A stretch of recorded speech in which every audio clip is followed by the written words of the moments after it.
Jansangram news, बातमीची सत्यता हीच आमची ओळख।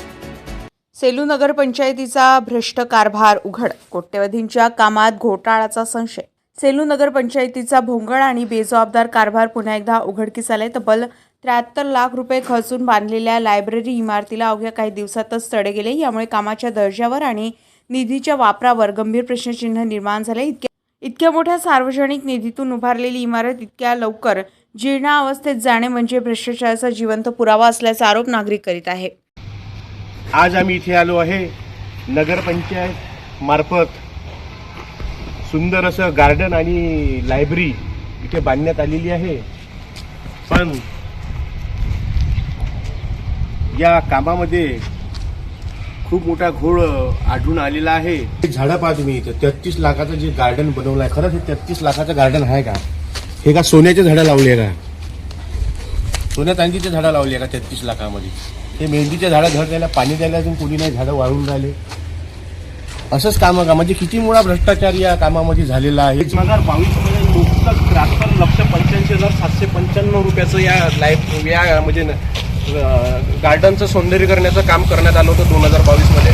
मग गेल्या वर्षी 73 कोटी रुपयात याच लायब्ररीमध्ये 73 कोटी रुपयाची एक लायब्ररी विद्यार्थ्यांना अभ्यासासाठी इथे मंजूर करण्यात आलेली होती। आज आपण या लायब्ररीचं अजूनपर्यंत लोकार्पण सुद्धा व्हायचं आहे, म्हणजे शासनाच्या पैशाची कशी उधळपट्टी करत आहे आपण इथे जाणून घेऊ। म्हणजे विद्यार्थी इथे शिक्षणासाठी येईल की विद्यार्थ्याचं भविष्य धोक्यात घालण्यासाठी लायब्ररी ही बनवलेली आहे, हे आपल्याला याच्यावरून चित्र कळून येईल। या इकडे आपण बघू, हा लायब्ररीचा जिना बनलेला आहे। हा कशा प्रकारे बनलेला आहे पहा। अजूनही लायब्ररीचं लोकार्पणाचं काम पूर्ण व्हायचं आहे। आपण पाहू शकता, लोकार्पण होण्यास आधी या कामाला तडा गेला। म्हणजे विद्यार्थी हे भिंत म्हणजे इथे आपल्याला नियमानुसार कोणत्या आर्किटेक्चरने हे डिझाईन बनवलेली म्हणजे विद्यार्थी इथून म्हणजे एखादी वेळेस हे जिना पडला, अजून तर या लोकांवर विद्यार्थ्यांची जाणं येणं चालू व्हायचं, म्हणजे रश चालू व्हायचा आहे। लोकार्पण होण्यास आधी तडा गेला तर विद्यार्थी जेव्हा सोयी सुविधेचा वापर घेईन तर विद्यार्थ्याचं खरंच भविष्य धोक्यात आहे का नाही आहे? हे लायब्ररी कधी कोसळून पडेल याचा कधी नेम नाही आहे। तडा किती निष्कृष्ट दर्जाचं काम आलेलं आहे। आणि हे जे कॉलम वगैरे घेतलेले आहे, हे जे स्ट्रक्चर म्हणजे हा नुसतं शासनाच्या पैशाची पुरी हेच आहे उधळपट्टी।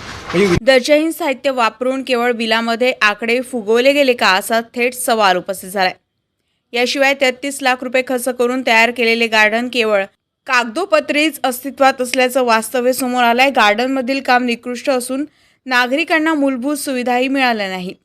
या सर्व प्रकरणात ठेकेदार व नगरपंचायत अधिकाऱ्यांच्या संगमताने मोठा आर्थिक घोटाळा झाल्याचा संशय व्यक्त केला जाते। मात्र जबाबदार अधिकारी मौन बाळगून आहे। सार्वजनिक पैसा कुणाची खासगी मालमत्ता नाही, अशी संतप्त प्रतिक्रिया नागरिक देत असून या प्रकरणाची उच्चस्तरीय स्वतंत्र चौकशी करून दोषींवर तात्काळ गुन्हे दाखल करण्याची मागणी केली जाते, अन्यथा तीव्र आंदोलन छेडण्याचा इशाराही देण्यात आलाय। गणेश खोडकेसह रोशन वांदिले, जनसंग्राम न्यूज, सेलू।